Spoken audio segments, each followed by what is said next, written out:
it's the conversation that I don't think anybody really wants to have with me personally. I have notes, no dignity, and I have a camera, so let's get into it.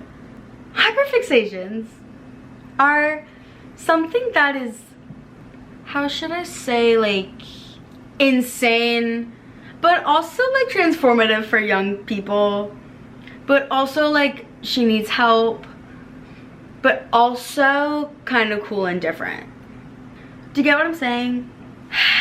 I wanted to sit and talk about hyperfixations because it's something that is always really fascinating to me, because I have grown up with hyperfixations and I have gone through so many of them that if I were to sit and go through them, nobody in my life would stick around. So I wanted to discuss hyperfixations in a way that was like a little bit normal maybe. A hyperfixation, for me, it lies under ADHD. So hyperfixations can be in OCD or ADHD or ADD, and I'm sure other things too. But from the main things my mother has told me about myself, she is a therapist. She and other professionals have kept it within the ADHD/ADD realm for me personally. And basically what a hyperfixation is, in my definition, do not take this as scientific word, please, I beg. But I will put the actual, I will put the actual real definition down here. But for me, it's something that takes over not only like my head and like my thoughts, but my life. It transforms how I am. It makes me act different. It makes me think different. It makes me dress different. It makes me quite literally a completely different person, which is why I find it really fascinating. And I find it really not cool and not chill that most of my friends have never experienced a hyperfixation. So I actually don't really have many people to discuss it with. So for me, a hyperfixation is something that comes up, and it could be anything, right? My hyperfixations range from movies to TV shows to music albums slash singers in general, any sort of like performer. It could be something very random, like an example is London as in like the city in England, colors, books, but not even a specific book, like the concept of books in general, specific guitars, specific songs, right? So it's not like I see a movie and I'm like, oh, I like that actor, I'm gonna hyperfixate it, I'm gonna hyperfixate on this movie and like that actor. It's like something completely separate. I hyperfixated on the subway for a couple days, as in like the trains in New York City. I hyperfixated on the subway. So sometimes I would go somewhere just so I could take the subway. It's something that takes over my entire being, and it is the most random thing in the world. So I feel like I should just dive into it. I want to start off with my most like forming hyperfixations, like the ones that really like shaped me as a person, and the ones that I tend to go back to as like, oh, like I hyperfixated on this so bad that I made myself a part of it. And that for me, like the one that always stands out and the one that I always bring up is It. As in like the Stephen King book, as in like the movies, as in It Chapter 1 that released in 2017 specifically, if I'm gonna get specific about it. The It franchise, like the clown that eats children. Unfortunately, that is family. Unfortunately, that is my Bible. For some reason, really, really important to me in my childhood and my development as a young girl in high school. I was going into freshman year of high school. So It was a really big one for me. It is something that I go back to every year. I watch it at least once a year, which isn't really that much, which is like a lot better than it used to be. The It franchise shaped my life so bad that I wrote my college essay on the movie. I wrote my college essay, right, at 17 years old on a movie and a cast and actors and this whole phenomenon that came out when I was 14. That's how bad it got me. That's how bad it got me. You can imagine what I'm going through with this new It Welcome to Derry show coming out, okay? And Stranger Things is a close second, I'd say. But when you're talking about hyperfixations, they are not really controllable. And I'll get into that in like a bit. I just want to kind of go through some of my other hyperfixations because I feel like it might be entertaining. It and Stranger Things, they kind of go hand in hand because they're kind of the same group of people on Stan Twitter. If you were there, it's sort of the same family, but that is not what this video is about, so I will just stop it there before I get too into it and too passionate. Another hyperfixation I had and continue to have and kind of am on and off with are sports. I do love sports and I always watch certain sports and I always root for the same teams, but I definitely get into little, I like to call them flare-ups, where I did hyperfixate on something in the past and then it comes back up. I call that a flare-up. I'll say like, oh, I'm having like a flare-up. What I should be having is therapy sessions, but that's for another day. Specifically, I went through a really big hockey phase from sort of like the ending of high school, like my senior year of high school, to my sophomore year of college. I mean, I transferred colleges so that I could be closer to the hockey teams that I was going to see. And yeah, that is the reason I transferred schools. My school was actually really good. I went to Temple University in Philadelphia. And then I transferred because I needed to go to hockey games. And Philadelphia was a little far from New Jersey on Long Island. And God knows I'm not going to a goddamn Ranger game.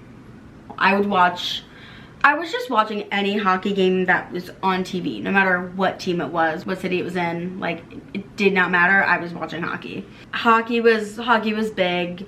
That's when I really started wanting to work in sports because I was like, well, I love hockey and I also love photography. Photography is just a hobby I have. Like, it's just an interest that I will always have. So I was like, well, doing sports photography is like really fun. Like, I love taking my camera to hockey games when I can. Another one is Pixar and just like animation in general. My favorite movie genre, I will always say animation is my favorite. I love a stop motion movie. I love an animated show. I love an animated movie. I think personally they're just the best and the most interesting. I don't know if that's just like the child in me like speaking. I don't know what that's from, but I just think that they're the best. I will stand on the fact that Ratatouille is one of my favorite movies of all time and will always be one of the best movies that's ever been made. The combination of like Glorilla and the low blood sugar alarm like at the same time is like kind of a lot. Also, I'm sitting in the dark because the lighting in my apartment reflects so badly on the windows. Like, it's a mess. I have to get through this. So yeah, Pixar and animation. I went through a really big phase of like, actually, you know what? I'm gonna work at Pixar and I'm gonna be an animator. And then I was like, oh, I should have gone to school for that. Yeah, I can't do that. I wish I could. Maybe if I spent years actually dedicating myself to it, I would be able to. But again, that's where the hyperfixation really messes with my life because my career path changes also depending on what hyperfixation is going on, which is why I really wanted to try to fix it. But unfortunately, hyperfixations can't just be fixed. But those were a couple like big hyperfixations. Those are like the main ones that keep coming up and going away. But like, it's just, it's so crazy. You know, I hyperfixated on mid-century modern, the style of like home decor. So like, obviously I went through a thing where I had to buy all new furniture and I had to buy new decor. And I love how my apartment looks now, but it's just my favorite style. But like, and it happened after I saw Fantastic Four. Because the entire style of that movie is like futuristic, mid-century modern. The hyperfixations really range. I also hyperfixate on Broadway shows, but that's for another day. So a little more into like why I think hyperfixations are different than liking things, or just like things that I've noticed, is that when it comes to a hyperfixation, it's different than just seeing something and really loving it and like talking about it for a little while. It's my subconscious trying to find ways to bring it up when it's not even relevant to the conversation in any way.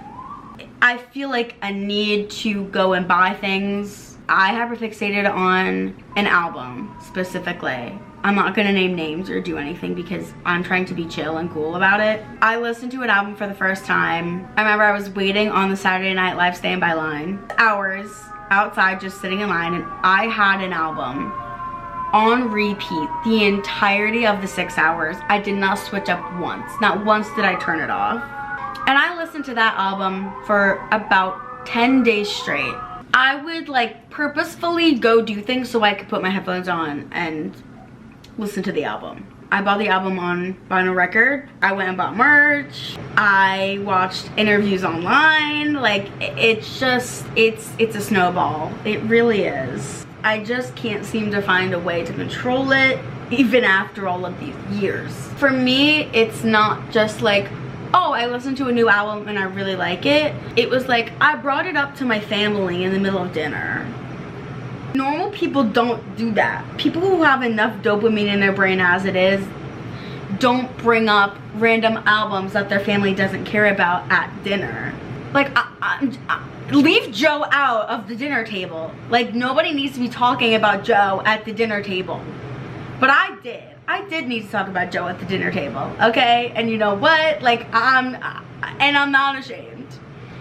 And I'm not ashamed because it's a really good album, okay? The deluxe version is so good. Like, you guys just haven't even heard Charlie's Garden, and it shows. I see things, right? I'll see a Broadway show and I'll be like, oh, I like that. And it's different from when I hyperfixate. Because when I hyperfixate, I immediately buy tickets and see it again. And then it starts. And then I see the show 20 times. And the only way for me to stop seeing the show is if it closes, which has happened a couple of times. Really traumatic experience for me all around. I really don't recommend at all. For me, it's, I have to find a way to bring it up. And it's not like I want to bring it up. I am a person where, for me, it's very strange, but like, something happened to me, I guess, I don't know. But I don't like to talk about things I like or people I like. I don't like talking in a group setting. Like, I really, truly just love sitting and listening to conversations happening around me. And then people will like ask for my feedback, or they'll be like, do you have anything to add? And by that I mean my mom is just like, Lara, you have been silent for the past hour and a half. Like, do you have any thoughts going on? And I'm like, no, I just like to listen. The thoughts in my head are not what is being discussed at the dinner table. I'm thinking about the actor I saw who has never done any other work besides the one thing he's doing right now. And I can't watch him in anything he's done because he hasn't done anything else.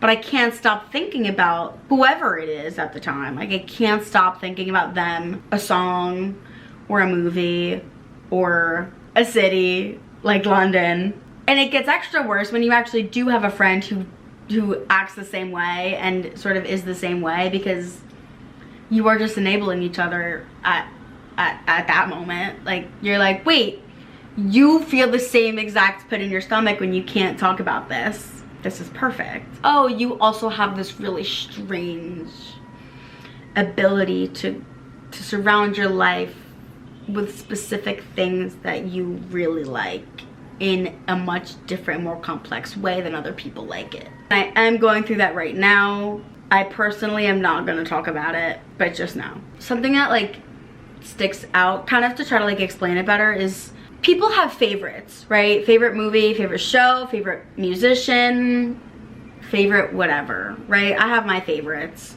My favorite movie, 17 again, Tom and Zendaya. And those have stayed, right? My favorites, my true like favorites have stayed the same. And no matter what hyperfixation I'm going through, in my head I know like, okay, well, 17 again is my favorite movie. And Tom and Zendaya are always gonna just be like on top. In my head, I have my number ones, but when I have a hyperfixation, that takes precedent over. Like, in this moment right now, this hyperfixation means more to me than 17 again does. Like, this movie Right, I had a hyperfixation on Back to the Future for like a month. Don't know why. Okay, do know why. Don't leave it out. Anyways, I hyperfixated on Back to the Future for like a month. And I watched that movie so many times, but I knew in my head, like, it's not that this is my favorite movie, but right now I can sit and watch this 30 times in a row without stopping. Like, that's how much I love this right now currently. It's all I want to talk about. It's all I want to watch. It's all I think about. It's just Back to the Future. I watch all 3 movies. I even watched the 3rd one multiple times. Okay, Back to the Future 3 is just not real. But anyways, while I was in that Back to the Future hyperfixation, in my head I knew, okay, this is a hyperfixation, so it will go down in the ranks. When I talk about 17 again, I'm sure I hyperfixated on it at one point. I think it was probably during the Zac Efron hyperfixation of it all. And then it was like, oh yeah, this is my favorite movie. I knew the Back to the Future was not my favorite movie. It is my dad's, but it's not mine. I knew like 17 again is my movie. And it's also gonna be Ratatouille. And it's gonna be It, Chapter 1, 2017. And it's also gonna be Ferris Bueller's Day Off. I went through a 5 Seconds of Summer hyperfixation through their last tour. I saw them in New York, Madison Square Garden, down the block. Normal, like a normal person would. You see the show that's close to you once, and that's it. Not for Lara. Because Lara hyperfixates on musicians and then she travels to go see them. Where does she travel to? I'll tell you. I went to Raleigh, North Carolina. Nobody goes to North Carolina for fun. Like, nobody is like, I'm gonna leave New York City and go to North Carolina. I did, because I was like, well, Luke Hemmings will be there, and so will I, obviously. So I brought my family to North Carolina to see 5 Seconds of Summer in a show that I had already seen in Madison Square Garden because I had to. And then I also took myself alone to London for the same show that I had already seen twice. Unnecessary? Yes. Did I feel like I was going to drop dead if I didn't go to those shows? I'll say yes. That's just like, I went to London for Sabrina Carpenter. I went to London for Harry Styles. I went to London on my own, just randomly, because I love that city so much and I really want to move there. For about a month, I was really convinced I was going to move there, like within the year. I was like, I'm relocating, I'm starting my new life. Like, London is the place for me. How about we relax and maybe see a therapist? Like, for me, that is what hyperfixations do.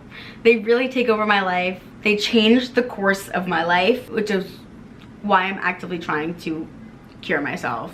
When I really sit and think about it alone, I think that's not good. But when I'm talking to like my friends who feel the same way, I'm like, no, because, and then we just like get into it for hours and we could just talk about it for hours and it's so much fun. I don't know. I feel like I have to cut myself off before it gets too much. I just kind of wanted to ramble a little bit about hyperfixations and how crazy they are, and I kind of just wanted an excuse to talk about things I like. That's what you get this week.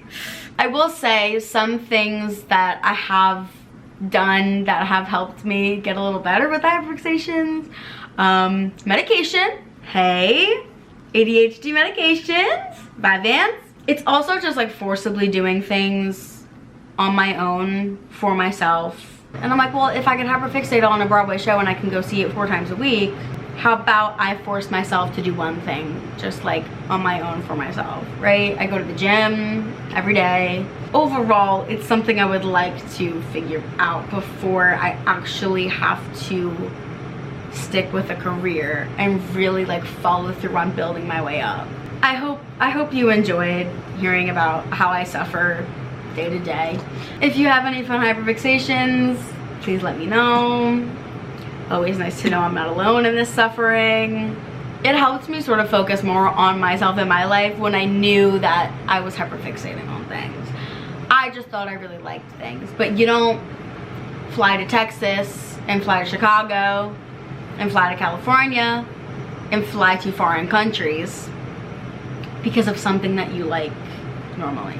That's gonna be it. I have to stop. We'll see you next time. Like, is it that serious? Like, did I really need like the full notes? Whatever.